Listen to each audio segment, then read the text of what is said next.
MK টিচ YouTube চেনেলত স্বাগতম জনাইছোঁ। আজি এইটো ভিডিঅ'ত আলোচনা কৰিম দশম শ্ৰেণীৰ সমাজ বিজ্ঞানৰ তৃতীয় খণ্ড ৰাজনীতি বিজ্ঞানৰ পাৰ্ট 1 ভাৰতীয় গণতন্ত্ৰৰ ফাৰ্ষ্ট ইউনিট টেষ্টৰ এক্সামত আহিবলগীয়া কেইটামান গুৰুত্বপূৰ্ণ MCQ প্ৰশ্ন উত্তৰ আলোচনা কৰিম। তোমালোকে ভিডিঅ'টো প্ৰথমৰ পৰা মনোযোগেৰে শেষলৈ চাই যোৱা।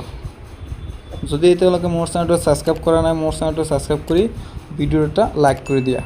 এনেকুৱা ইনফৰ্মেটিভ ভিডিঅ' পাবলৈ হ'লে পলম নকৰি ভিডিঅ'টো আৰম্ভ কৰোঁ। এক নম্বৰ প্ৰশ্ন হ'ল, কিমান চনৰ পৰা কিমান চনলৈ ভাৰতবৰ্ষ ব্ৰিটিছৰ অধীনত আছিল? ইম্পৰ্টেণ্ট হয়, একেবাৰে ভেৰি ইম্পৰ্টেণ্ট প্ৰশ্নটো যে কিমান চনৰ পৰা কিমান চনলৈ ভাৰতবৰ্ষ ব্ৰিটিছৰ অধীনত আছিল। ইম্পৰ্টেণ্ট, এইটো চাই যাবা। ইয়াৰ এ নম্বৰটো হ'ল 1657 চনৰ পৰা 1947 চনলৈ। বি নম্বৰটো হ'ল 1757 চনৰ পৰা 1947 চনলৈ। চি নম্বৰটো হ'ল 1857 চনৰ পৰা 1945 চনলৈ। আৰু ডি নম্বৰটো হ'ল 1757 চনৰ পৰা 1947 চনলৈ। মৰমৰ ছাত্ৰ ছাত্ৰীসকল, ইয়াৰ শুদ্ধ উত্তৰটো হ'ব অপশ্যন বি, 1757 চনৰ পৰা 1947 চনলৈ। তাৰপিছত 2 নম্বৰ প্ৰশ্ন, ভাৰতবৰ্ষই কেতিয়া স্বাধীনতা লাভ কৰে? এইটো মোষ্ট ভেৰি ইম্পৰ্টেণ্ট, পৰীক্ষাত আহিব পাৰে 1 মাৰ্কৰ কাৰণে যে ভাৰতবৰ্ষই কেতিয়া স্বাধীনতা লাভ কৰে বা ভাৰতবৰ্ষই কেতিয়া স্বাধীনতা লাভ কৰিছিল। ইয়াৰ 4টা অপশ্যন আছে। ইয়াৰ শুদ্ধ উত্তৰটো হ'ল অপশ্যন চি, 1947 চনৰ 15 আগষ্ট তাৰিখে ভাৰতবৰ্ষখন স্বাধীনতা লাভ কৰিছিল। মনত ৰাখিব, ইম্পৰ্টেণ্ট হয়। তাৰপিছত 3 নম্বৰ প্ৰশ্ন, 1942 চনত অনুষ্ঠিত হোৱা নিৰ্বাচনত ইংলেণ্ডত কোনটো দল জয়ী হৈছিল? আকৌ কৈছোঁ, ইম্পৰ্টেণ্ট, ভেৰি ইম্পৰ্টেণ্ট প্ৰশ্নটো যে 1945 চনত অনুষ্ঠিত হোৱা নিৰ্বাচনত ইংলেণ্ডত কোনটো দল জয়ী হৈছিল? এইটো তোমালোকৰ পৰীক্ষাত আহি যাব পাৰে, ইম্পৰ্টেণ্ট হয়। এইটো শুদ্ধ উত্তৰ হ'ল অপশ্যন এ, শ্ৰমিক দল। মনত ৰাখিব, শ্ৰমিক দলটো জয়ী হৈছিল। তাৰপিছত 4 নম্বৰ প্ৰশ্ন, কেবিনেট মিছন ভাৰতলৈ কেতিয়া আহিছিল? এইটো ইম্পৰ্টেণ্ট হয় যে কেবিনেট মিছন ভাৰতলৈ কেতিয়া আহিছিল।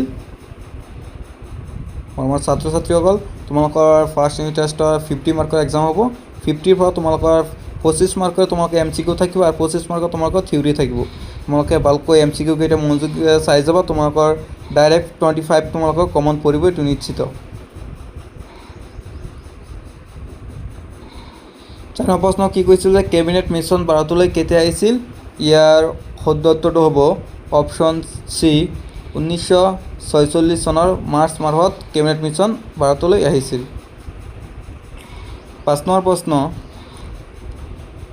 কাৰ তৎপৰতাত ভাৰতৰ বাবে সংবিধান সভা গঠন হৈছিল? ইয়াৰ শুদ্ধ উত্তৰটো হ'ল অপশ্যন ডি, কেবিনেট মিছনৰ। 6 নম্বৰ প্ৰশ্ন, সংবিধান সভাৰ প্ৰথমখন বৈঠক বহিছিল। সংবিধান সভা প্ৰথমখন বৈঠক কিমান চনত বহিছিল? ইয়াৰ শুদ্ধ উত্তৰ অপশ্যন বি, 1946 চনৰ 9 ডিচেম্বৰ তাৰিখে প্ৰথম সংবিধান সভাৰ বৈঠকটো বহিছিল। মনত ৰাখিবা, এইটো ইম্পৰ্টেণ্ট হয়।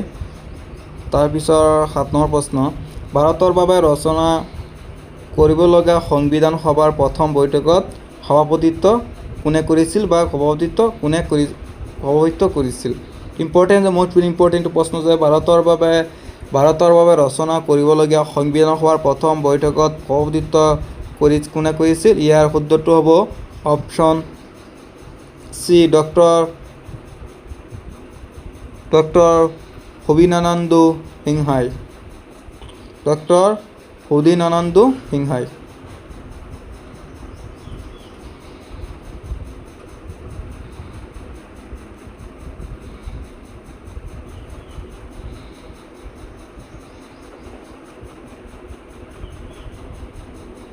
আপোনাৰ প্ৰশ্ন, তাৰপিছত আপোনাৰ প্ৰশ্ন, সংবিধান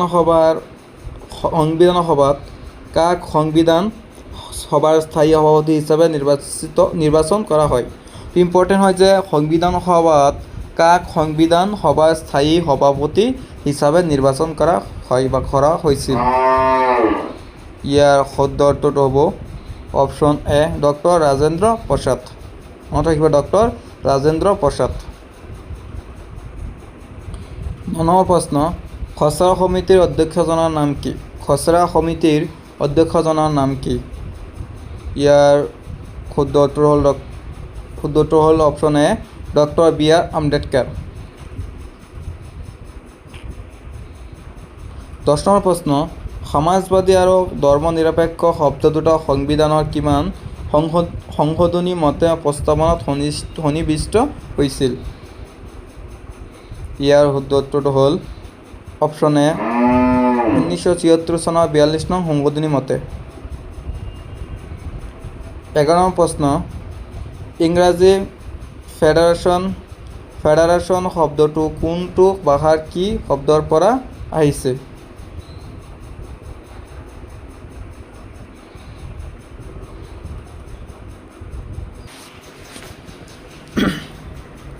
ইয়াৰ শুদ্ধ উত্তৰ অপশ্যন বি লেটিন শব্দ ফেউডাছ শব্দৰ পৰা।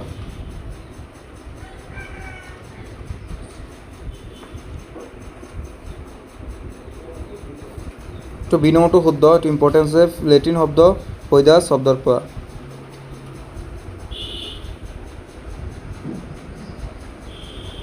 তাৰপিছত 12 নম্বৰ প্ৰশ্ন লেটিন শব্দ ফেউডাছৰ অৰ্থ কি? ইয়াৰ শুদ্ধ উত্তৰ হ'ব অপশ্যন ডি চুক্তি অথবা সন্ধি।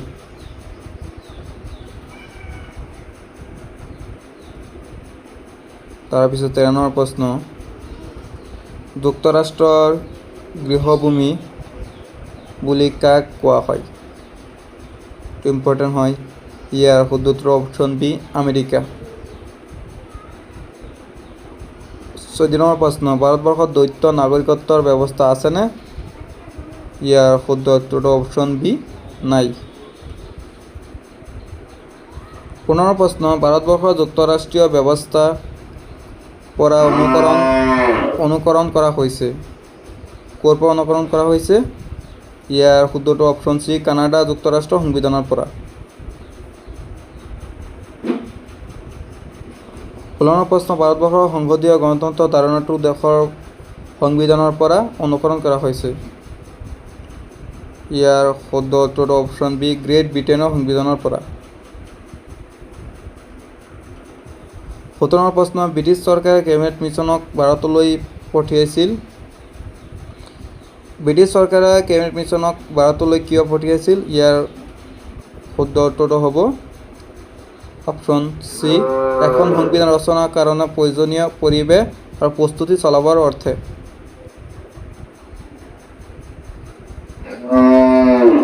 18 প্ৰশ্ন 1947 চনৰ 15 আগষ্টৰ পৰা 1950 চনৰ 26 জানুৱাৰীলৈ ভাৰতৰ শাসন ব্যৱস্থা ভিত্তিত চলিছিল। কি ভিত্তিত চলিছিল? ইয়াৰ শুদ্ধ উত্তৰটো হ'ব অপশ্যন চি 1935 চনৰ ভাৰত চৰকাৰৰ আইন মতে চলিছিল।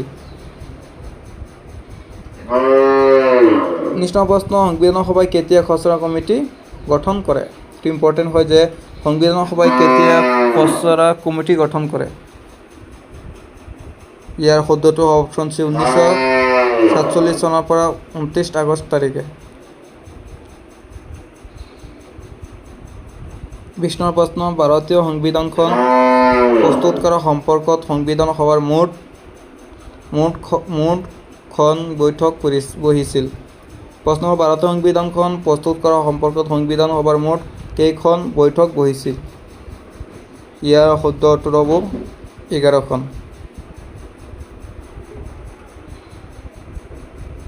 21 প্ৰশ্ন কিমান দিনৰ পৰিশ্ৰমৰ অন্তত খচৰা কমিটিয়ে সংবিধানৰ খচৰা প্ৰস্তুত কৰি উলিয়াইছিল? ইয়াৰ শুদ্ধটো হ'ল অপশ্যন চি প্ৰায় 3 বছৰ। 22 প্ৰশ্ন সংবিধান সভাৰ খচৰা কমিটি যে সংবিধানৰ খচৰা প্ৰস্তুত কৰি দাখিল কৰে। ইয়াৰ শুদ্ধটো হ'ল অপশ্যন ডি 1949 চনৰ 26 নৱেম্বৰ তাৰিখে। 23 প্ৰশ্ন ভাৰতবৰ্ষৰ নতুন সংবিধানখন কেতিয়া বলবৎ কৰা হয়? ইয়াৰ শুদ্ধটো অপশ্যন বি 1950 চনৰ 26 জানুৱাৰী তাৰিখে।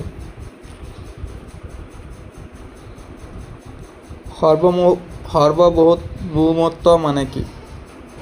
সাৰ্বভৌমত্ব মানে কি? ইয়াৰ উত্তৰটো হ'ল অপশ্যন ৰাষ্ট্ৰৰ সৰ্বোচ্চ ক্ষমতা। 25 নম্বৰ প্ৰশ্ন, পৰাধীন ভাৰতবৰ্ষত সীমিত সংসদীয় পদ্ধতিৰ প্ৰৱৰ্তন কৰিছিল।